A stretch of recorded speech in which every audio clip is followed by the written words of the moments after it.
Hello students and जय हिंद। I welcome you all to Magnet Brains, एक ऐसा प्लेटफॉर्म जहां क्लास 1 से लेकर क्लास 12 तक एंड बियॉन्ड सारा क्वालिटी एजुकेशनल कंटेंट आप लोगों तक एक्सक्लूसिवली फ्री ऑफ कॉस्ट लेकर आया जाता है। मतलब ये कि यहाँ कभी ऐसा नहीं होता कि आपको किसी पर्टिकुलर सब्जेक्ट के एक या दो चैप्टर एक्सेस करने के लिए मिले और उसके बाद आपसे ये बोला जाए कि भाई बचा हुआ कंटेंट एक्सेस करने के लिए या तो आपको किसी तरीके की कोई फीस देना पड़ेगी या फिर कोई पेड सब्सक्रिप्शन लेना पड़ेगा। ऐसा मैग्नेट ब्रेन्स पर नहीं होता। मैग्नेट ब्रेन्स प्रतिबद्ध है आप लोगों तक सारा quality educational content exclusively free of cost लेकर आने के लिए, जिसकी मदद से आप लोग ना सिर्फ अपने एग्जामिनेशन में अच्छा से अच्छा परफॉर्म कर सकें बट अपने करियर्स में भी बढ़िया से बढ़िया परफॉर्म करें, अच्छे अच्छे पदों पर पहुंचे एंड देश की तरक्की और उन्नति में आप लोग अपना योगदान दें, आपका भी अपना कंट्रीब्यूशन। यही मैग्नेट ब्रेन्स का ध्येय है और इसी को ध्यान में रखकर हम लोग आगे बढ़ रहे हैं एंड इसी नोट पे हम अपने आज के सेशन की शुरुआत करेंगे। तो आज का सेशन एक इंपॉर्टेंट सेशन है। क्लास 11th ज्योग्राफी की एनसीईआरटी की हमारी किताब इंडिया फिजिकल एनवायरनमेंट, इसका जो क्लाइमेट वाला चैप्टर है जिसमें हम लोगों ने ये देखा था कि इंडिया का जो क्लाइमेट है वो किस तरीके का है, इंडिया में जो पूरा मानसून का फेनोमेनन है वो किस तरीके से आता है, किस तरीके से हमारा कौन से मौसम में जो है आपका मानसून शुरू होता है, कौन से मौसम में मानसून विड्रॉ होता है, क्या वो पूरा का पूरा मैकेनिज्म है जिसके थ्रू मानसून वगैरह आता है, सारी चीजें हम लोगों ने पढ़ी थी। अब इस चैप्टर के ऊपर बेस्ड एमसीक्यूज का एक सेशन में आज आप लोगों के सामने लेकर आया हूं जिसमें हम उस सारी नॉलेज को टेस्ट करेंगे जिसको हम लोगों ने इस चैप्टर में एक्वायर किया। दो बातें यहां से होंगी, एक तो आपको समझ में आ जाएगा कि इस चैप्टर के रिस्पेक्ट में आपकी कितनी अंडरस्टैंडिंग है, अभी आपकी क्या स्टैंडिंग है, कितना और काम करने की जरूरत है, कितना आप रिकॉल कर पा रहे हैं, एंड दूसरी बात यहां से एमसीक्यूज बनाए कैसे जाते हैं, ये बात भी आपको काफी हद तक यहां से समझ में आएगी। So now without any further ado here we begin, शुरू करते हैं। इंटरेस्टिंग सेशन रहेगा, काफी सारी चीजें जानने को मिलेंगी एंड काफी सारा नॉलेज हम यहां से ना सिर्फ गेन करेंगे, साथ ही साथ अपने जो एक्वायर्ड नॉलेज है उसको टेस्ट करेंगे। So now here we begin, चलें शुरू करते हैं एमसीक्यूज। पहला क्वेश्चन ये रहा। तो पहला क्वेश्चन है which one of the following states suffer from लू। हमें यह बताना है कि इन चार राज्यों में से कौन से राज्य में लू की हवा चलती है। अब हम लोगों ने पढ़ा था चैप्टर में कि लू की जो हवा होती है वो गर्मी के मौसम में आपको चलती हुई समझ में आती है एंड गैंगेटिक बेल्ट में ये हवा चलती है, प्लस इस हवा के चलते फिर काफ़ी परेशानियां होती हैं, टेम्परेचर वगैरह एकदम से बहुत हाई हो जाता है। कई बार हम लोग इसके लिए इंग्लिश में जो शब्द इस्तेमाल करते हैं वो है हीट वेव, कि भैया हीट वेव चल रही है। हिंदी में बोलेंगे तो लू चल रही है, मगर अगर अंग्रेजी में बोलना हो तो हीट वेव चल रही है। बहुत घातक होती है, कई लोगों की जान तक ले लेती है, कईयों के प्राण जो हैं वो ले लेती है, तो काफ़ी खतरनाक होती है। इनफैक्ट कई बार फिर गवर्नमेंट को एडवाइजरी भी जारी करना पड़ती है कि अभी लू चल रही है तो अगर बहुत ज़रूरी काम ना हो तो घर से बाहर ना निकलें, निकल रहे हो तो इन सारी इन चीज़ों के साथ में बाहर जाएं वगैरह वगैरह। तो अब अपने को ये बताना है कि इनमें से कौन से राज्यों में लू चलती है। ऑप्शंस हैं Tamil Nadu, which of the following state suffer from loo. तो Tamil Nadu, Assam, Gujarat, none of these. हम लोगों ने पढ़ा था कि गैंगेटिक बेल्ट में और नॉर्थ इंडिया के इलाके में चलती है, तो तमिलनाडु तो हो नहीं सकता, एक चीज, ये तो ऑप्शन ही कट गया। अब यहाँ पे असम और गुजरात बचा है। हमने पढ़ा था कि गैंगेटिक बेल्ट में भी पंजाब से लेके आपको बिहार के इलाके तक में ये लू चलती हुई दिखती है, असम का उसमें जिक्र नहीं आया था, असम भी नहीं हो सकता। तो इसका जो सही जवाब है वो क्या बनेगा, इसका सही जवाब बनेगा गुजरात। नॉर्थ के इलाकों में चलती है, पंजाब से लेके बिहार तक का जो पूरा आपका गैंगेटिक बेल्ट का इलाका है, एंड इसके अलावा नॉर्थ के आपके जितने भी स्टेट्स वगैरह आ जाते हैं, झारखंड, छत्तीसगढ़, ये सारे के सारे इलाके, महाराष्ट्र का कुछ पोर्शन वगैरह, गुजरात का कुछ इलाका, यहाँ पर हरियाणा हो गया, यहाँ पर लू चलती है। तो इसका जो सही जवाब हो जाएगा वो हो जाएगा क्वेश्चन नंबर 1 का option number C, that is Gujarat. चलें, पहले क्वेश्चन का सही जवाब है ऑप्शन नंबर सी। अगला देखते हैं question number 2। Mango shower occur in which one of the following group of 2 states. अब अपने को यह बताना है कि एक शॉवर जस्ट बेसिकली एक प्री मानसून शॉवर था, मतलब यह कि मानसून आने के पहले प्री मानसून की एक बरसात होती है जिसका नाम है मैंगो शॉवर, और वो किन राज्यों में होती है हमको ये बताना है। ऑप्शंस हैं Bihar and West Bengal, Tamil Nadu and Andhra Pradesh, Karnataka and Kerala, Maharashtra and Andhra Pradesh. इसका सही जवाब क्या है, इसका सही जवाब है ऑप्शन नंबर सी, कर्नाटक और केरल में जो है मैंगो शॉवर्स होते हैं मानसून के पहले महीने में, जून या के महीने में जो है आपको, या फिर जून के थोड़ा सा पहले मई के लास्ट में आपको मानसून शॉवर्स होते हुए दिखाई देते हैं। ये क्या, इसके बारे में हमने बातचीत करी थी। सबसे पहला तो ये एक प्री मानसून शॉवर है। प्री मानसून शॉवर क्या होता है वो मैंने आपको बताया था, क्योंकि एक सवाल तो उठेगा भाई पानी तो पानी है, बारिश हो रही है, उसमें आप कैसे डिफरेंशिएट कर लोगे कि कौन सी मानसून की बारिश है और कौन सी प्री मानसून की बारिश है। तो अपन ने बात करी थी इस बारे में कि प्री मानसून शॉवर किसे कहा जाता है। दूसरी बात यह कि इसको मैंगो शॉवर इसलिए कहते हैं क्योंकि इसके चलते अर्ली राइपनिंग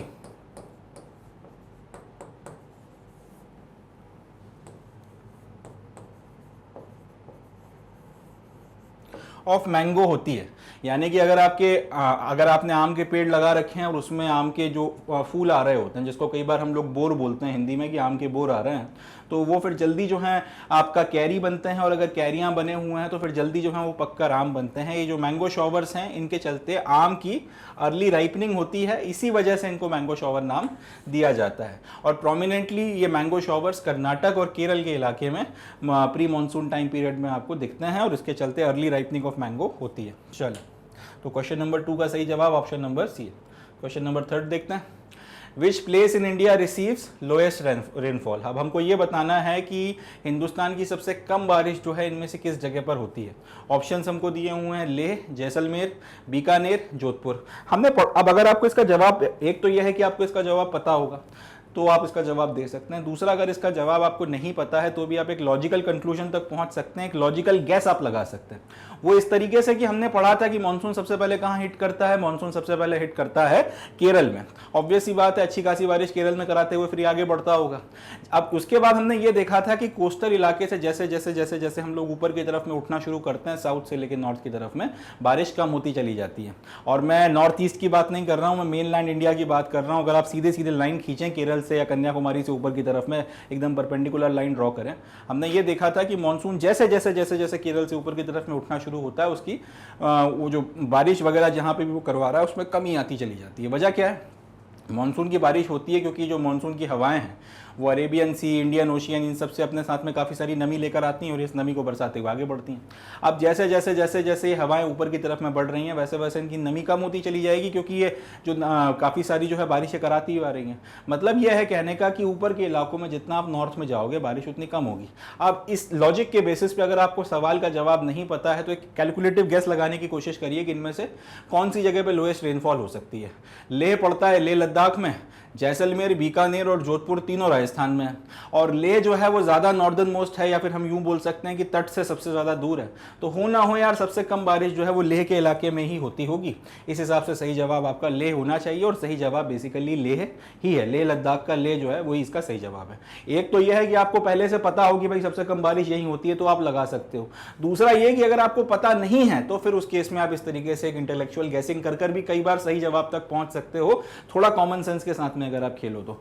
अब जैसलमेर, बीकानेर, जोधपुर तीनों राजस्थान में पड़ते हैं। राजस्थान में आप इसके ऊपर उठ जाइए, दिल्ली वगैरह में अच्छी, दिल्ली से तो नीचे ही आते हैं। अगर आप नीचे से ऊपर की तरफ में जा रहे हैं तो दिल्ली के तो पहले ही पड़ेगा ये सारा का सारा इलाका। दिल्ली में बढ़िया बारिश होती है। इसके ऊपर पंजाब में अच्छी ठीक ठाक बारिश हो जाती है, हिमाचल में ठीक ठाक बारिश आपको देखने को मिलती है। तो यार ऑब्वियस सी बात है कि ये जो जगह है वो लोएस्ट रेनफॉल के नहीं हो सकते। चलें ठीक है, इनकी पोजीशन कुछ इस तरीके से है कि वहां पे आपका अरावली की पहाड़ियां आ जाती हैं इनमें से एक दो शहरों में, और हवाएं वहां पे पैरेलल बहती हैं तो वहां बारिश वगैरह कम होती है। बट अगर एकदम ही कम, एकदम मिनिमम बारिश हो रही होती है तो फिर ये शहर में बहुत कम पॉपुलेशन आपको देखने को मिलती है। जैसलमेर में, बीकानेर में और जोधपुर में ठीक ठाक पॉपुलेशन है। इसका मतलब यहाँ पर कोई ना इतनी बारिश तो होती है कि ठीक ठाक मात्रा में पॉपुलेशन आपका सपोर्ट हो जाए। लेह लद्दाख के लेह की बात की जाए तो लेह में बहुत कम पॉपुलेशन है, लिटरली बहुत कम पॉपुलेशन है, और वहां पर जो है बारिश वगैरह भी काफी ज्यादा कम होती है। तो इसको याद रखिएगा, लोएस्ट रेनफॉल का जो क्षेत्र है, क्वेश्चन नंबर 3, इसका सही जवाब हो जाएगा ऑप्शन नंबर ए, लेह। अगला question number 4, the local name of the thunderstorm in West Bengal is. अब थंडरस्टॉर्म वेस्ट बंगाल में आता है, ये भी मानसून के पहले आता है, ये भी एक प्री मानसून शॉवर है या फिर प्री मानसून की बारिश है, जो थंडरस्टॉर्म के फॉर्म में पश्चिम बंगाल में आपको देखने को मिलती है। शाम के वक्त में 15-20 मिनट के लिए, आधा घंटे के लिए पानी जमकर बरसता है, एकदम से जो है आपका अच्छे खासे थंडरस्टॉर्म के साथ में बारिश होती है, टेम्परेचर एकदम से डाउन होता है और कुछ वक्त के बाद में फिर सब कुछ एकदम सामान्य हो जाता है। तो ये जो थंडरस्टॉर्म है पश्चिम बंगाल में जो आता है, जो एक प्री मानसून बारिश है,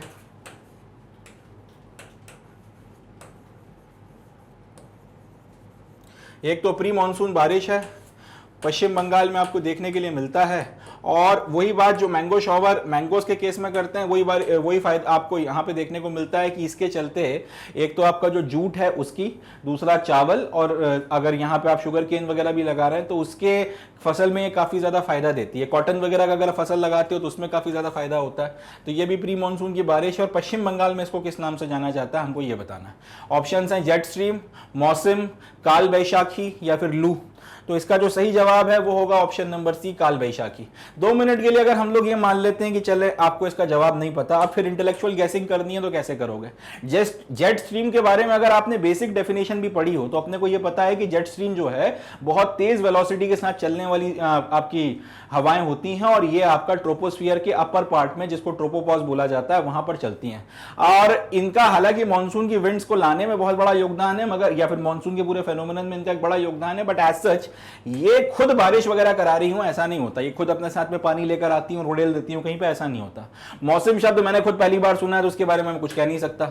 लू, इतना तो हिंदुस्तान में रहने वाला नॉर्थ के इलाके का हर आदमी जानता है कि लू आपका जीना हराम कर देती है, मगर अपने साथ में बारिश लेकर तो नहीं आती। लू के चलते आपकी जिंदगी खराब हो जाती है। गर्मी के मौसम में रात को 9-9 बजे जो है प्रचंड आपकी गर्मी चल रही होती है। लू के नतीजा ये होते हैं कि आप जब अपने पानी का नल खोलो ओवरहेड टंकी से 4-5 बाल्टी पानी एकदम गरम गरम आता है, ऐसा लगता है अभी अभी आपने उबाल के रखा हुआ है। तो लू कुछ करे मगर बारिश तो नहीं करवा सकती, तो ये भी नहीं हो सकता।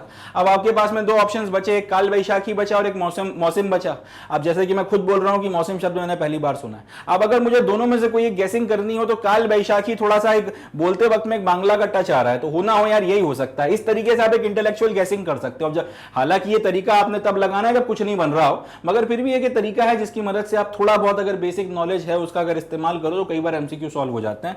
And as a matter of fact ये जो पर्टिकुलर आपका लोकल थंडरस्टॉर्म्स पश्चिम बंगाल में चलते हैं प्री मानसून में, इनका एक्चुअल नाम भी काल बैशाखी ही है। तो इसको इस तरह से एक तो याद रखें तो वेल एंड गुड है, अगर आप नहीं बन रहा है, कुछ आता ही नहीं है, पता ही नहीं है, तो फिर उस केस में इस तरह से कई बार बेसिक नॉलेज की मदद से इंटेलेक्चुअल गैसिंग की जा सकती है। इस बात का अपने को ध्यान रखना है। तो क्वेश्चन नंबर 4 का सही जवाब है ऑप्शन नंबर सी, काल बैशाखी। अच्छा, एक और बात, एग्जैक्टली यही थंडरस्टॉर्म असम के इलाके में भी चलता है, एंड असम के इलाके में जो थंडरस्टॉर्म चलता है वहां पर इसका कुछ और नाम होता है, आगे एमसीक्यू में आएगा, उसको भी अपन लोग डिस्कस करेंगे। चलें, Which of the following places of India experience extreme type of climate? अब हमको ये बताना है कि इनमें से किस पर्टिकुलर क्षेत्र में एक्सट्रीम टाइप ऑफ क्लाइमेट होता है। पहली बात तो ये कि एक्सट्रीम टाइप ऑफ क्लाइमेट किस बला का नाम है, हमको पहले तो ये पता होना चाहिए। जब तक अपने को यही नहीं पता कि एक्सट्रीम टाइप ऑफ क्लाइमेट क्या होता, तब तक हम इसका जवाब देने के लिए आगे तैयार नहीं है। एक्सट्रीम क्लाइमेट का मतलब देखिए ये होता है जहां पे प्रचंड सर्दी पड़ती हो और प्रचंड गर्मी पड़ती हो। जब सर्दी पड़ती हो तो ऐसी पड़ती हो 2 डिग्री, 3 डिग्री, 4 डिग्री, 5 डिग्री पे टेम्परेचर आ गया है, आदमी की हड्डियां कांप रही हैं। और अगर गर्मी का मौसम आ जाए तो 40 डिग्री, 45 डिग्री, 48 डिग्री ये हालत हो जा रही है। तो अगर आप ऐसे क्षेत्र में रहते हैं जहां पे भयंकर गर्मी पड़ती है और उसके बाद में भयंकर सर्दी पड़ती है, दोनों जो है एकदम हद से ज्यादा है। जब सर्दी पड़ेगी तो एकदम आपकी रूह कांप जाए, इस तरीके की सर्दी पड़ रही है कि 1 डिग्री 2 डिग्री पर टेम्परेचर चला जा रहा है, हालत खराब हो रही है, रजाई से निकलने का मन नहीं हो रहा। दूसरा, अगर आपकी सर्दी अगर गर्मी पड़ रही है तो ऐसी पड़ रही है कि फिर खबरें आ रही है लू ने इतने लोगों की जान ले ली और ये हो गया वो हो गया, टंकी का नल खोलो तो 5 बाल्टी पानी ऐसा निकल कर आ रहा है कि अभी अभी आपने उसको एकदम गरम गरम उतारा हो कहीं से, एकदम हालत खराब हो रही है। पारा जो है आज 45 जा रहा है, आज 48 जा रहा है, आज 47 जा रहा है। जब एकदम एक्सट्रीम इस तरीके की प्रचंड सर्दी और प्रचंड गर्मी अगर आपको पड़ती हुई किसी जगह पे दिखती है, उसको हम लोग बोलते हैं एक्सट्रीम टाइप ऑफ क्लाइमेट। अब सवाल ये पूछा गया है कि इनमें से किस जगह में हिंदुस्तान में एक्सट्रीम टाइप ऑफ क्लाइमेट देखने को मिलता है। शिलोंग में, बेंगलोर में, चेन्नई में, दिल्ली में। चेन्नई तो कोस्टल इलाका है, अब कोस्ट के बारे में हमने पढ़ा था कि मॉडरेटिंग इन्फ्लुएंस ऑफ द सी होता है, तो चेन्नई में तो ये हो नहीं सकता। चेन्नई, और वैसे भी हमने इस बात को पढ़ रखा है कि साउथ में बहुत कोई एक्सट्रीम क्लाइमेट नहीं आता, आपका जो भी क्लाइमेट है वो मोर और लेस एक जैसा बना रहता है। 2, 4, 5 डिग्री का 10 डिग्री का ज्यादा फर्क आ जाएगा, मगर ओवरऑल जो है क्लाइमेट साल भर जो है एक जैसा रहता है। तो चेन्नई साउथ में पड़ता है, पेनिनसुला का इलाका है, वहां पर ये चीज हो नहीं सकती। यही बात बेंगलोर पे लागू होती है। इनफैक्ट बेंगलोर तो बड़ा फेमस है इस बात के लिए कि बेंगलोर का मौसम बड़ा अच्छा है, कभी भी थोड़ी बहुत बारिश हो जाती है, एकदम बढ़िया खूबसूरत सा मौसम बना रहता है। बेंगलोर में भी प्रचंड गर्मी आपको कभी पड़ती हुई नहीं दिखती है, प्रचंड सर्दी पड़ती हुई नहीं दिखती है। शिलोंग की बात की जाए तो नॉर्थ ईस्ट में तो वैसे भी बहुत ज्यादा एक्सट्रीम क्लाइमेट आपको देखने को नहीं मिलता। ले दे के एक ही चीज बचती है, वो है दिल्ली।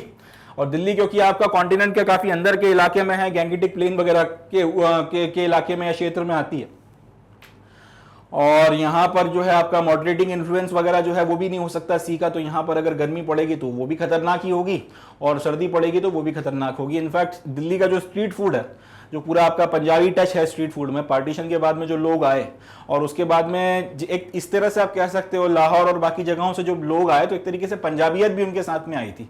इसके चलते दिल्ली का जो फूड है वो बड़ा रिच है, और आज की तारीख में दिल्ली का स्ट्रीट फूड बड़ा फेमस है। तो दिल्ली की जो सर्दी है उसके चलते अच्छी खासी फेमस हो गई है कि दिल्ली की सर्दी में दिल्ली का स्ट्रीट फूड आप एंजॉय करो, मजा आ जाएगा। तो इस तरीके से दिल्ली की सर्दियां फेमस हैं, एक्सट्रीम सर्दी पड़ती है और एक्सट्रीम गर्मी पड़ती है, और उसके चलते यहाँ पे स्ट्रीट फूड के चलते उसकी सर्दियां फेमस भी हैं। तो क्वेश्चन नंबर 5 का सही जवाब है ऑप्शन नंबर डी, दिल्ली। अगला question, question number 6, The Indian subcontinent experiences comparatively milder winters as compared to Central Asia due to which of the following factors? भारतीय उपमहाद्वीप या फिर अपना जो देश है प्यारा भारत, इंडियन सब और जिसका जो और इसके अलावा बाकी जो छोटा मोटा क्षेत्र आ जाता है इंडियन सबकॉन्टिनेंट में, इस पूरे क्षेत्र में को अगर हम लोग सेंट्रल एशिया से कंपेयर करें, मध्य एशिया से अगर इंडियन सबकॉन्टिनेंट को भारतीय उपमहाद्वीप को कंपेयर किया जाए, तो हमने ये देखा है कि भारतीय उपमहाद्वीप में पड़ने वाली सर्दियां कंपैरेटिवली बहुत माइल्डर होती हैं। उतनी ज्यादा सर्दी हिंदुस्तान में या फिर इंडियन सबकॉन्टिनेंट में नहीं पड़ती जितनी प्रचंड सर्दी सेंट्रल एशिया या मध्य एशिया में पड़ती है। सवाल यह पूछा गया है कि इसकी वजह क्या है। अब इसके ऑप्शंस हैं कि ट्रॉपिक ऑफ कैंसर के चलते ऐसा होता है, सराउंडिंग सीज के चलते ऐसा होता है, हिमालय के चलते ऐसा होता है, या ओशियन करंट के चलते ऐसा होता है।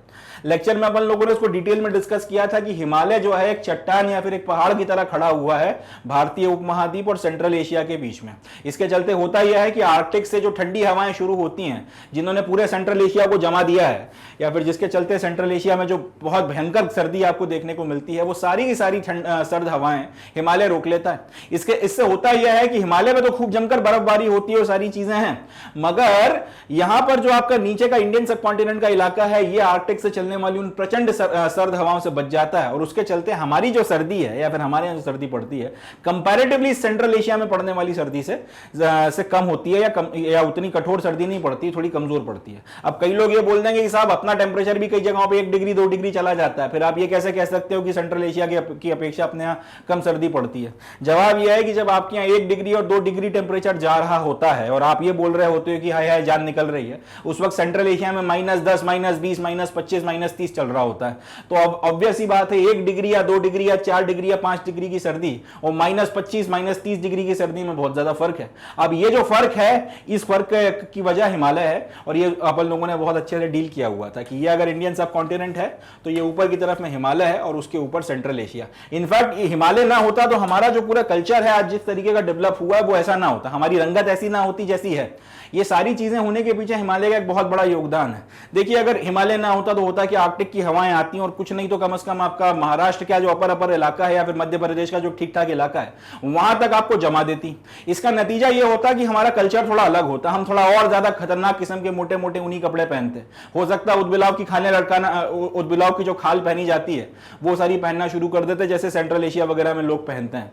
तो उस चक्कर में फिर हमारा जो इतना ज्यादा वेजिटेरियनिज्म है, जो इतना हम लोग आपका शाक पत्ती खाते हैं, वो भी शायद ना होता, क्योंकि सर्दी के चलते इतनी प्रचंड अगर सर्दियां पड़ती होती तो इतना ज्यादा वेजिटेशन ना होता। फिर आपको ये हो सकता है कि बड़ी मात्रा में हिंदुस्तान में मांसाहारी लोग देखने को मिलते हैं। ये पूरी की पूरी जो हिमालय के होने के चलते जो सर्द हवाएं रुकती हैं, इससे सिर्फ ये नहीं है कि सर्दी आपकी उतनी ज्यादा नहीं पड़ती, पॉइंट ये है इसके चलते आपका पूरा का पूरा कल्चर जो है वो बहुत पॉजिटिवली इंपैक्ट हुआ है। हिंदुस्तान में अच्छा खासा वेजिटेशन होता है, भर भर के आप फसलें उगा लेते हो। सर्दी के मौसम में अभी आपकी जो है खेती बाड़ी हो जाती है। पूरे मध्य एशिया में देख लीजिए तो कोई आपको इतनी ज्यादा खेती बाड़ी होती हुई नहीं दिखती सर्दी के मौसम में। वजह यह है कि सब कुछ जम जाता है। यहां पर उतनी ज्यादा क्यों है, क्योंकि गर्मी नहीं, उतनी ज्यादा सर्दी नहीं पड़ती, तो आप बकायदा रबी की फसल लगा के उसमें पानी दे रहे होते हो नवंबर दिसंबर के महीने में, और गेहूं वगैरह जो है उगा रहे होते हो। अब ये सारी चीजें ना हो रही होती हैं, अगर ये आपकी आर्कटिक से हवाएं आ रही होती तो उसके चलते होता यह है कि हमारे यहाँ ये जो आपका रबी की फसल है या तो होती नहीं या फिर उतनी ज्यादा नहीं होती जितनी बड़ी मात्रा में हम लोग उगा लेते हैं। हम लोगों ने भी जो है फिर बड़ी मात्रा में शिकार करना पड़ता और नॉनवेज के ऊपर रिलाई करना पड़ता। जो बड़ी मात्रा में आपको वेजिटेरियनिज्म जो देखने को मिलता है उसकी बहुत बड़ी वजह यह भी है कि शाक पत्ती इतनी होती है कि आदमी फिर जो है शिकार के लिए हाथ पैर नहीं मारता। तो उसके चलते जो आपको एक बड़ी मात्रा में वेजिटेरियनिज्म देखने को मिलता है वो भी ना देखने को मिलता, जो वेजिटेरियन डाइवर्सिटी है वो देखने को ना मिलती। फिर हमारा खान पान जो है प्रोमिनेंटली नॉन वेजिटेरियन होता। अब अभी भी काफी लोग बड़ी मात्रा में मांस का भक्षण करते हैं, बट फिर वो प्रोमिनेंटली नॉन वेजिटेरियन हो जाता। जैसे कि आप प्रोमिनेंटली नॉन वेजिटेरियन को इस तरह से समझ सकते हैं कि जैसे आज की तारीख में आप कोई घर आता है या फिर आप कहीं जाते हो, चाय पीना एक नॉर्मल बात है, वो कल्चर का पार्ट बन गया। एग्जैक्टली इसी तरीके से नॉनवेज जो है फिर वो कल्चर का पार्ट हो जाता है। जैसे यूरोप में खाने में आप नॉनवेज ना खाओ इसके आप सोच नहीं सकते, क्योंकि उसका एक आपका उससे जो गर्माहट आपको बॉडी को मिलती है वो भी जो है कहीं ना कहीं वेदर से लड़ने में मदद करती है। वो सारी चीजें फिर जो है आ जाती हैं अगर हिमालय ना होता और ये सर्द हवाएं नीचे तक आके आर्कटिक की ठंडी हवाएं अगर हमको आके उसी तरह से जमा रही होती जिस तरह से सेंट्रल एशिया को जमा रही है। तो इतनी सारी चीजों के चलते इतनी सारी चीजों से हिमालय हमको बचा लेता है। तो इस सवाल का जो सही जवाब है वो ऑप्शन नंबर सी, हिमालय। अब ये सवाल इतना डिटेल में इसलिए एक्सप्लेन किया था क्योंकि ये इंपॉर्टेंट है, ये सब्जेक्टिव में भी लिखने में आएगा, तो ये सारी बातें अपने को समझाना पड़ेंगी कि इसका कल्चरल सिग्निफिकेंस क्या होता है, इसका ज्योग्राफिकल सिग्निफिकेंस क्या होता है, वगैरह वगैरह, या फिर कंपैरेटिव स्टडी करना पड़ी अगर आपको सेंट्रल एशिया के साथ में, तो इन सब चीज़ों में जो है आपका ये सब लिखना पड़ेगा और ये इसलिए आपके काम आएगा, तो मैंने इसको डिटेल में आपको समझा दिया। नेक्स्ट क्वेश्चन देखते हैं, question number 7। In which of the following stations of India's mainland do the monsoons arrive first? अब हमें ये बताना है भारत की जो मेनलैंड है, जो मेनलैंड इंडिया है, उसके किस हिस्से में या किस स्टेशन में सबसे पहले मानसून पहुंचता है। ऑप्शन या फिर ये जो 4 ऑप्शंस दिए हैं, सिंपल भाषा में अगर बोला जाए तो इनमें से कौन सी जगह पर मानसून सबसे पहले आता है, अपने को ये बताना है। ऑप्शंस हैं तिरुवनंतपुरम, कलकत्ता, चेन्नई या दिल्ली। तो इसका सही जवाब क्या हो जाएगा? थोड़ी देर पहले आपको बताया था, अगर चैप्टर में तो खैर हम लोगों ने डिस्कस किया ही था, मगर अगर नहीं भी पढ़ा हो तो हम लोगों ने अभी थोड़ी देर पहले मैंने आपको भी बताया कि भाई केरल में सबसे पहले मानसून आता है। तो इनमें से जो भी शहर केरल का दिख रहा हो उस पर आप टिक लगा दीजिए। कलकत्ता बंगाल में है, चेन्नई तमिलनाडु में है, और तमिलनाडु के तटवर्ती इलाके पे है, तो वो तो हमने देख रखा है कि वहाँ पे सर्दियों में बारिश होती है। और दिल्ली तो खैर काफ़ी अंदर के इलाके में है, काफ़ी ऊपर की तरफ है, नॉर्थ में तो यहाँ पर हो नहीं सकती। तो और केरल का एक ही शहर दिख रहा है आपको जिसका नाम है तिरुवनंतपुरम, त्रिवेंद्रम भी बोलते हैं शायद इसे। तो क्वेश्चन नंबर 7 का जो सही जवाब है वो है ऑप्शन नंबर ए, तिरुवनंतपुरम। चले अगला क्वेश्चन देखते हैं, question number 8। Which of the following states does not suffer from लू? अब अपने को ये बताना है इनमें से कौन से राज्य में लू नहीं चलती है। पहला सवाल अपन ने जो किया था उसमें ये था कि कौन से राज्य में जो है सफर में लू चलती है। अब अपने को ये बताना है कि इनमें से कौन से राज्य में जो है लू नहीं चलती है। ऑप्शन है मध्य प्रदेश, उत्तर प्रदेश, केरल, राजस्थान। तो अपन ने देख रखा है कि पूरा पंजाब से लेके बिहार तक का गैंगेटिक बेल्ट हो, राजस्थान हो, गुजरात हो, महाराष्ट्र का ठीक ठाक इलाका आपका जो ऊपर का जो टच करता है, गुजरात के साथ में जो बाउंड्री है, एमपी के साथ में जो बाउंड्री लगती है, वो क्षेत्र हो जाए, पटना हो जाए, आपका झारखंड का पूरा क्षेत्र हो जाए, यहाँ पर प्रचंड लू चलती है, छत्तीसगढ़ वगैरह सब जगहों पर। तो एमपी हो नहीं सकता, यूपी हो नहीं सकता, राजस्थान हो नहीं सकता, एक ही ऑप्शन बचता है केरल। और वैसे भी हमने पढ़ रखा है कि पेनिनसुला के इलाके में जो है प्रचंड या फिर एक्सट्रीम गर्मी नहीं पड़ती है, एक्सट्रीम सर्दी नहीं पड़ती है। वहाँ पे किस तरीके का क्लाइमेट होता है? Moderate climate. मॉडरेट क्लाइमेट जो है वो आपको देखने के लिए मिलता है। तो मॉडरेट क्लाइमेट देखने के लिए मिलता है, इसके चलते यहाँ पर ना गर्मी बहुत ज़्यादा है, ना सर्दी बहुत ज़्यादा, और लू के चलते तो हीट वेव आ जाती है। तो हीट वेव कहाँ से चलेगी? तो इसका जो सही जवाब है क्वेश्चन नंबर 8 का वो है ऑप्शन नंबर सी, केरल। तो अपने को जो नेक्स्ट क्वेश्चन है इसमें पूछा गया है, dry climate covers a large area extending over large latitudes from. अब हमको ये बताना है कि जो ड्राई क्लाइमेट है वो एक बड़ा एरिया कवर करता है, वो कौन से लैटिट्यूड से लेके कौन से लैटिट्यूड के बीच में आपको देखने के लिए मिलता है। देखिए, एक होता है एक्सट्रीम आपका हॉट क्लाइमेट आपको देखने को मिल रहा है, और दूसरा होता है ड्राई क्लाइमेट। ड्राई क्लाइमेट का मतलब है जिसमें मेजॉरिटी ऑफ द टाइम साल भर में जो है बारिश ना होती हो, या फिर प्रेसिपिटेशन या फिर बारिश जो है एक पर्टिकुलर सीजन में कन्फाइंड हो, एंड उसके अलावा साल भर बारिश देखने को ना मिलती हो। अगर साल भर बारिश हो रही है तो फिर ऐसी कंडीशन में जो क्लाइमेट बन जाता है उसे हम लोग बोलते हैं वेट क्लाइमेट। अब यहाँ पर ड्राई क्लाइमेट का मतलब बड़ा क्लियर है कि अगर एक पर्टिकुलर सीजन में जो है आपकी गर्मी एक आपके पर्टिकुलर सीजन में जो है बारिश कन्फाइंड हो, बाकी पूरे टाइम जनरली जो है वो बारिश ना होती हो, इस तरीके के क्लाइमेट को आप ड्राई क्लाइमेट बोला है। चले, तो अब पूछा ये गया है कि ड्राई क्लाइमेट एक काफी बड़ा एरिया जो है अगर आप लैटिट्यूड के पॉइंट ऑफ व्यू से देखें तो कवर करता है। अब कौन से लैटिट्यूड से लेके कौन से लैटिट्यूड के बीच में आपको ड्राई क्लाइमेट देखने के लिए मिलता है? अब ये बड़ा फैक्चुअल सवाल है, या तो आपको इसका जवाब आता है या फिर आपको इसका जवाब नहीं आता। इसमें हम लोग किसी तरीके का कोई अपने तरफ से जो है इंटेलेक्चुअल गेस नहीं कर सकते। इनफैक्ट यहाँ पर एक बड़ी इंटरेस्टिंग बात है कि अगर आप चाहो, अगर यहाँ पे ये पूछा जाता है कि एक्सट्रीम क्लाइमेट आपको कहाँ देखने को मिलते हैं, हॉट क्लाइमेट या फिर एकदम एक्सट्रीम क्लाइमेट कहाँ देखने को मिलता है, तो फिर भी एक इंटेलेक्चुअल गेसिंग की जा सकती थी, tropic of Cancer and Capricorn वगैरह सब बना बनू के, मगर यहाँ पे वो सारी चीजें नहीं हो सकती। तो इसका जवाब अगर आपको पता है तभी इसको करें, नहीं तो फिर मेरी सलाह ये रहेगी कि आप इस क्वेश्चन को छोड़ दें, वो ज्यादा बेटर रहेगा। ऑप्शंस आपको दिए हुए हैं 35 degree to 60 degree north, 15 degree to 60 degree north, 15 degree to 35 degree north, 35 degree to 60 degree north. सही जवाब है option number B, 15 degree to 60 degree north. चलें अगला क्वेश्चन देखते हैं। Name the gas which has most effect on green house effect. अब ये बताना है कि वो कौन सी गैस है जिसका ग्रीन हाउस इफेक्ट के ऊपर सबसे ज्यादा असर पड़ता है, या फिर सबसे ज्यादा इंपैक्टफुल गैस जिसके चलते ग्रीन हाउस इफेक्ट ज्यादा फैलता है। ऑप्शन है carbon dioxide, oxygen, nitrogen, hydrogen. अब कई लोग जिनको ये नहीं पता है ग्रीन हाउस इफेक्ट क्या होता है, एक बार शॉर्ट में समझा देता हूं। सपोज कर लीजिए कि ये आपकी अर्थ है,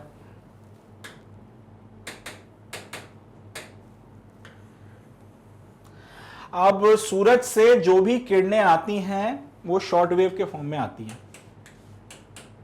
सूरज से जो भी किरणें आती हैं वो शॉर्ट वेव के फॉर्म में आती हैं। एंड एटमॉस्फेयर इसमें से ज़्यादातर किरणों के लिए ट्रांसपेरेंट मीडियम की तरह बिहेव करता है, इनको एब्जॉर्ब नहीं करता। ये सारी किरणें पहुंचती हैं धरती पे, धरती इनको एब्जॉर्ब करती है और उसके बाद में ये लॉन्ग वेव रेडिएशंस जो हैं वो एमिट करना शुरू करती है। अब जब ये धरती से लॉन्ग वेव रेडिएशंस एमिट होना शुरू होती हैं तो धरती के एटमॉस्फेयर में जो गैसेज हैं, प्रोमिनेंटली पर्टिकुलरली आपकी कार्बन डाइऑक्साइड जो गैस है वो इनको एब्जॉर्ब करती है और उसके चलते हीटिंग इफेक्ट जो होता है। इसके चलते होता यह है कि आपका पूरा जो एटमॉस्फेयर है उसमें गर्माहट बनी रहती है, ठीक है। उसके चलते इस पर्टिकुलर एटमॉस्फेयर में गर्माहट आपको देखने को मिलती है। अब ये जो फेनोमेनन है ये कहलाता है ग्रीन हाउस इफेक्ट। अगर ये ना हो तो फिर हमारा जो एटमॉस्फेयर है वो एकदम फ्रिजिड हो जाएगा, काफी सर्द एटमॉस्फेयर हो जाएगा, इतनी भी गर्मी नहीं रहेगी कि फिर आपका जो लाइफ वगैरह है वो सस्टेन हो सके। अब मगर होता क्या है कि जैसे जैसे जैसे जैसे जैसे जैसे कार्बन डाइऑक्साइड की मात्रा बढ़ती चली जाती है तो वैसे वैसे ये जो आपकी रेडिएशन है जिसको एब्जॉर्ब करना है एटमॉस्फेयर को गर्म रखने के लिए, ये एब्जॉर्प्शन ज़्यादा बढ़ जाएगा।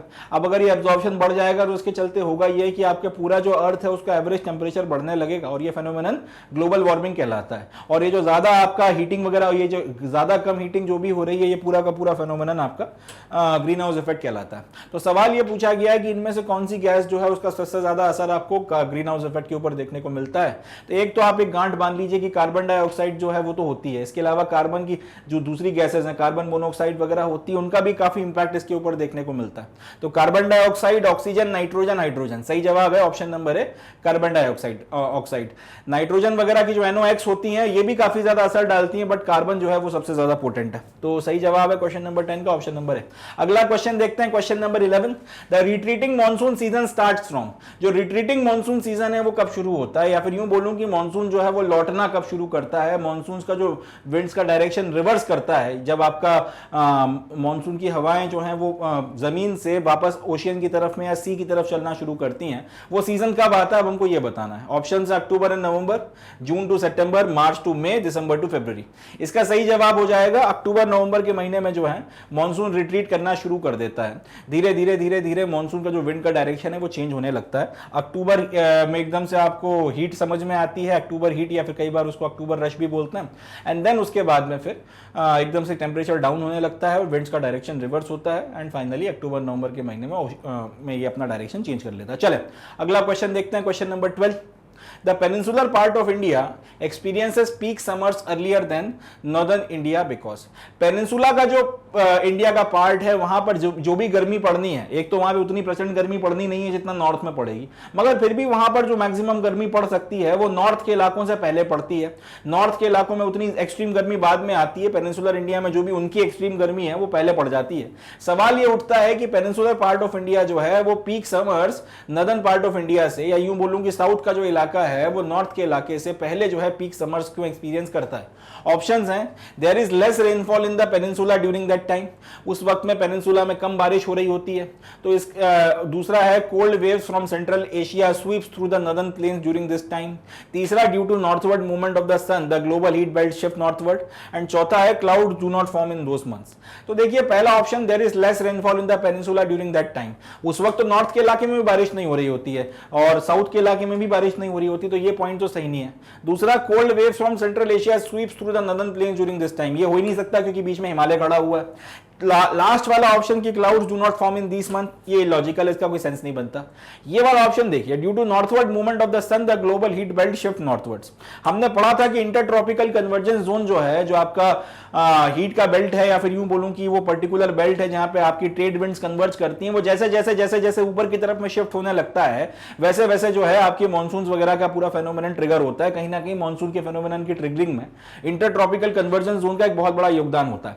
तो यहां पर अब ये देखा गया है कि ऑब्वियस सी बात है, अब इंटरट्रॉपिकल कन्वर्जेंस जोन जब इक्वेटर से ऊपर की तरफ में उठना शुरू करेगा ट्रॉपिक ऑफ कैंसर की तरफ में, तो साउथ के इलाके से पहले होते हुए जाएगा और जिस इलाके से ये ऊपर की तरफ में उठते हुए जाएगा वहां पर आपको एक्सट्रीम विंटर इवेंट, एक्सट्रीम जो है समर इवेंट देखने को मिलेंगे। इसी वजह से आपका जो पेनिनसुलर पार्ट ऑफ इंडिया है वो पीक समर्स ज्यादा पहले एक्सपीरियंस कर लेता है नॉर्थ की अपेक्षा। तो क्वेश्चन नंबर 12 का जो सही जवाब है वो है ऑप्शन नंबर सी। चलें अगला क्वेश्चन देखते हैं, क्वेश्चन नंबर 13। क्वेश्चन नंबर 13 में पूछा गया है, according to Koppen scheme of climatic regions the monsoon with a short dry season is represented by. Koppen का जो क्लासिफिकेशन है क्लाइमेटिक रीजन्स का, उसके बेसिस पर एक ऐसा सीजन जिसमें मॉनसून आता है एक शॉर्ट ड्राई सीजन के साथ में, उसको आप किस तरीके से रिप्रेजेंट करोगे, अब भैया हमको बताना है। ऑप्शंस हैं AS, CWG, AMW या फिर AW। इसका सही जवाब हो जाएगा ऑप्शन नंबर सी, AMW जो है वो monsoon with a short dry season को रिप्रेजेंट करता है। क्वेश्चन नंबर 13 सही जवाब है ऑप्शन नंबर सी। अगला question number 14, name the coldest place in India. अब आपको यह बताना है कि हिंदुस्तान की सबसे कोल्डेस्ट जगह कौन सी है, सबसे ज्यादा ठंडी जगह यहां पर इनमें से कौन सी है। ऑप्शंस हैं Dras, Ladakh, Mawsynram, none of the above. तो इसका सही जवाब है ऑप्शन नंबर है द्रास। द्रास जो है सबसे ज्यादा कोल्डेस्ट है, यहाँ पर टेम्परेचर सबसे ज्यादा कम हो जाता है, सबसे ज्यादा जो मिनिमम टेम्परेचर है यहाँ पर देखा गया। Question number 15, the dreaded evening thunderstorm in Assam are locally known as. वही सवाल फिर से आ गया, बस पश्चिम बंगाल की जगह पर आपने को यहाँ पे असम का नाम पूछा गया है कि इवनिंग में चलने वाले वो थंडरस्टॉर्म जो प्री मानसून बारिश होते हैं उनको असम में किस नाम से जाना जाता है। सेम सवाल है पश्चिम बंगाल के लिए, अपन लोगों ने देख लिया काल बैशाख था, अब यहाँ पर किस नाम से जाना जाता है। ऑप्शन है लू, बारदोली चीरा, कॉफी शावर, मैंगो शावर। इसका सही जवाब क्या है, ऑप्शन नंबर बी, बारदोली चीरा के नाम से जो है ये ड्रेडेड इवनिंग थंडरस्टॉर्म्स असम में जाने जाते हैं। एग्जैक्टली वही चीज है, बस पश्चिम बंगाल और असम में नाम बदल गया। अगला question, question number 16, the retreating monsoon withdraws itself from. अब ये जो रिट्रीटिंग मॉनसून है ये अपने आप को कहां से विड्रॉ करता है सबसे पहले, ये अब अपने को या फिर यूं बोलूं कि जब रिट्रीटिंग मॉनसून इंडिया से जाता है तो अल्टीमेटली ये कहां से विड्रॉ करता है, ये अपने को बताना है। ऑप्शंस हैं the west coast to the east coast, दूसरा north east India to the west coast, तीसरा the north to the south and चौथा north west India to Bengal and then to Kerala. तो अब रिट्रीटिंग मॉनसून जब रिट्रीट करेगा तो ultimately पूरे भारत से ही जाएगा, बट किस तरीके से निकलते हुए जाता है या फिर कहां से जो है लास्ट में आपका विड्रॉ करेगा। तो इसका सही जवाब है नॉर्थ वेस्ट इंडिया के इलाके से विड्रॉ करता है, बंगाल से विड्रॉ करते हुए नीचे की तरफ में आता है और अल्टीमेटली जहां से एंटर किया था वहीं से चला भी जाता है, केरल के इलाके से विड्रॉ कर जाता है। तो इसका जो सही जवाब था इस पर्टिकुलर सवाल का वो था क्वेश्चन नंबर 16 का, वो था ऑप्शन नंबर डी। चलें अगला क्वेश्चन देखते हैं, question number 17, due to which of the following reasons is the south west monsoon rain bearing winds. अब अपने को यह बताना है कि किस वजह के चलते जो साउथ वेस्ट मॉनसून आता है वो अपने साथ में बारिश लेकर आता है, या फिर साउथ वेस्ट मॉनसून की जो आपकी हवाएं चलती हैं वो रेन बियरिंग विंड्स क्यों होती हैं, अब अपने को यह बताना है। ऑप्शंस हैं they blow from low pressure area of north eastern India towards the seas. वो नॉर्थ ईस्ट के जो आपके इंडिया के इलाके हैं जहां पे लो प्रेशर है वहां से वो सी की तरफ में ब्लो करती हैं, इसलिए वो अपने साथ में बारिश लेकर आते हैं। दूसरा दे आर सीजनल विंड्स, वो आपका सीजन टू सीजन चलते हैं इसलिए बारिश लेकर आते हैं। तीसरा they blow over the warm Indian ocean and gather moisture, इसलिए बारिश लेकर आते हैं। और चौथा दे स्ट्राइक द हिमालयास। इसका सही जवाब जो है वो हो जाएगा ऑप्शन नंबर सी। हमने देखा था कि जो आपका लो प्रेशर का एरिया इंडिया के ऊपर बनता है और उसके कंपैरिजन में जो हाई प्रेशर का एरिया आपका इंडियन ओशियन और बाकी सारे इलाके में बनता है, इसके चलते यहां से आपका विंड्स चलना शुरू होती हैं, फिर वो इक्वेटर क्रॉस करती हैं, डिफ्लेक्ट होती हैं एंड उसके बाद में फिर वो इंडिया में एंटर करती हैं। अब इस पूरे फेनोमेनन में होता यह है कि ये काफी बड़ी मात्रा में वाटर के ऊपर से आती हैं और ये पूरा का पूरा इलाका आपका ये पूरा का पूरा इलाका जो है ट्रॉपिकल जोन है, काफी ज्यादा गर्मी यहाँ पे पड़ रही है, इवापोरेशन वगैरह ठीक ठाक मात्रा में हो रहा है, तो काफी बड़ी मात्रा में ये मॉइस्चर वगैरह वहां से एक्वायर कर लेती हैं और इस मॉइस्चर को फिर लाके यहाँ पे बरसा देती हैं, इसीलिए ये अपने साथ में रेन्स वगैरह लेकर आती हैं। तो क्वेश्चन नंबर 17 का सही जवाब हो जाएगा they blow over warm tropical Indian ocean and gather moisture. Question number 18, what is the proportion of area of India which receives annual rainfall less than 75 centimeter. भारत के पूरे अगर आप क्षेत्र की बात कर लें, पूरा अगर इंडिया के लैंड एरिया की बात कर लें, इसमें वो सारा का सारा एरिया जिसमें 75 सेंटीमीटर से कम बारिश होती है, अगर इंडिया की टोटल एरिया के प्रोपोर्शन में देखा जाए तो ऐसा एरिया जिसमें 75 सेंटीमीटर से कम बारिश होती है बाय प्रोपोर्शन कितना होगा, हमको यह बताना है। तो पहला है हाफ, 1/3, दूसरा है 1/3, तीसरा है 2/3, चौथा है 3/4। इसका सही जवाब है लगभग 3/4 हिंदुस्तान ऐसा है, पर्टिकुलरली नॉर्थ वेस्ट और सेंट्रल इंडिया और ये सारा इलाका अगर आप मिला के देखोगे जहां पर 75 सेंटीमीटर से कम बारिश देखने के लिए मिलती है, या फिर 3/4 एरिया ऐसा है जहां पर 75 सेंटीमीटर से कम बारिश होती है। अगला question number 19, where do you find the polar type of climate in India. Bharat में पोलर टाइप ऑफ क्लाइमेट आपको इनमें से कौन सी जगह पे देखने के लिए मिलता है। ऑप्शन है जम्मू एंड कश्मीर, दूसरा है हरियाणा, तीसरा है तमिलनाडु एंड चौथा है महाराष्ट्र।